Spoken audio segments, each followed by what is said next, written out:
really think a lot about the people who are working behind the scenes to support parents right now. You know, the librarians who've been doing programs remotely, and the early childhood educators who are continuing to reach out to their communities, and just anybody who cares about parents in this moment. People are feeling really helpless. They keep thinking that, you know, what could I possibly say that would make life easier and better for parents in this moment when the situation is so overwhelming and so prolonged. And so I thought of a couple of things that I think really would resonate with parents, and that parents need to hear more than ever from their village right now. And the first of those is that we're all in this together. It's not just you who's feeling this way, it's so many parents. And we hear you, we see you, and we're here for you. So we may have to reach out to one another in totally different ways, but please help us to find the way to help you. And I think just layers and layers of validation, of recognizing how hard this has been for parents and for kids, and recognizing and shining a spotlight on all the amazing things that parents are doing right, and reminding them of the importance of self-compassion. Yes, there will be moments when you say or do something that you wish you hadn't, because everybody's having those moments right now. So treating yourself with at least as much kindness as you would extend to another parent who's struggling. So if we can serve up those messages of connection and comfort, validation, compassion, I think that's how the village can really be there for parents right now.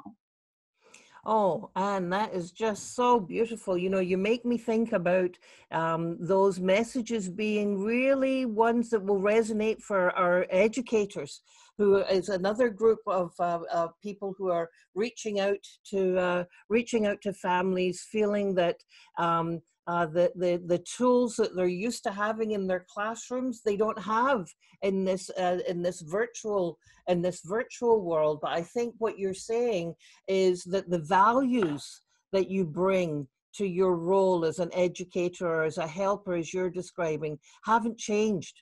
Right. And they are making those physical distance, but absolute emotional connection, that validating, as you say, for families who are not doing the 5 hours or however many hours on live, that, listen, I get it.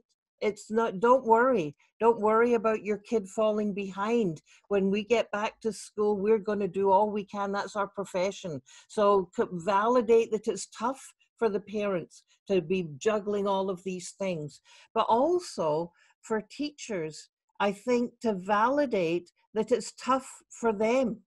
You know, they're not only thinking about the students in their classes, as it were, but also they're juggling. How are they going to have their own time to have their own kids be online? So I think that message of connection, of validation, that we're all in this together. And at the end of the day, what the kids are going to remember, as Maya Angelou said, is how we made them feel, not the content, but how we made them feel. And if those helping parents just now and educators just now can think about that, then I think that will be a positive outcome from these challenging times, for sure.